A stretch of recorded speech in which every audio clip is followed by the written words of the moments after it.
नमस्कार। आप देख रहे हैं आपका अपना टालीपीप्स टीवी चैनल, जहां पर मैं प्रिया पांडे आप सभी लोगों का एक बार फिर से स्वागत करती हूं।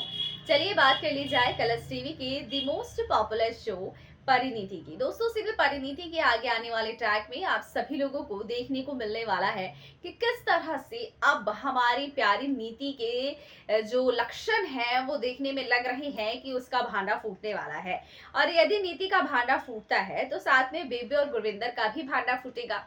और ऐसे में बेबे और गुरविंदर समय मौका सब कुछ देख के अपनी बाजी पलट लेती हैं। वो लोग सीधे नीति का साथ छोड़कर पार्वती की टीम में जाने की कोशिश करती हैं, ताकि वो लोग सेफ रह सके। ऐसे सेल्फिश और मतलबी लोग हैं हमारे गुरविंदर और बेबे। ऐसा आप लोग तो पहले से ही जानते हैं कि गुरविंदर और बेबे कितने बड़े मतलबी और सेल्फिश और लालची किस्म के लोग हैं। तो ऐसे में जैसे ही उन्होंने देखा कि नीति के दिन खराब हो रहे हैं, नीति अब कुछ भी कर सकती है, तो उन लोगों ने नीति का साथ छोड़ने का फैसला किया है। तो वहीं पर पार्वती ने एक चाल ये चल दी है कि बेबे और गुरविंदर के मन में नीति के खिलाफ जहर भर दिया है।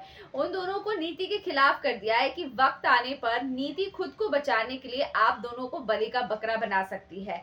और उसने खुद मेरे सामने ये सारी चीजें कन्फेस की है कि अगर मुझ पर कभी बात भी आती है तो मैं तो हो जाऊंगी फ्री और कर दूंगी गुरविंदर और बेबे को इन सब मामलों में घसीट के इन दोनों पर सारे इल्जाम डाल दूंगी। तो ये सारी बातें सुनने के बाद ना गुरविंदर और बेबे को बहुत गुस्सा आ रहा है नीति पर, और वो नीति से अपने सारे कनेक्शन तोड़ना चाहते हैं और इस बात के लिए उसे सजा भी देना चाहते हैं, सबक भी सिखाना चाहते हैं। इसलिए यहाँ पर गुरविंदर और बेबे को बहुत ज्यादा गुस्सा आता है और वो दोनों नीति से लड़ने लगते हैं। और जाकर यहाँ पर बेबे जो है ना नीति के गालों पर जोरदार तमाचा जड़ देती है। अब यहाँ पर नीति को गुस्सा तो बहुत आ रहा है, मगर अब यहाँ पर जैसे ही बेबे उसे थप्पड़ मारेगी वैसे ही संजू वहां आ जाएगा। तब यहाँ पर संजू पूछेगा कि आपने नीति को थप्पड़ क्यों मारा।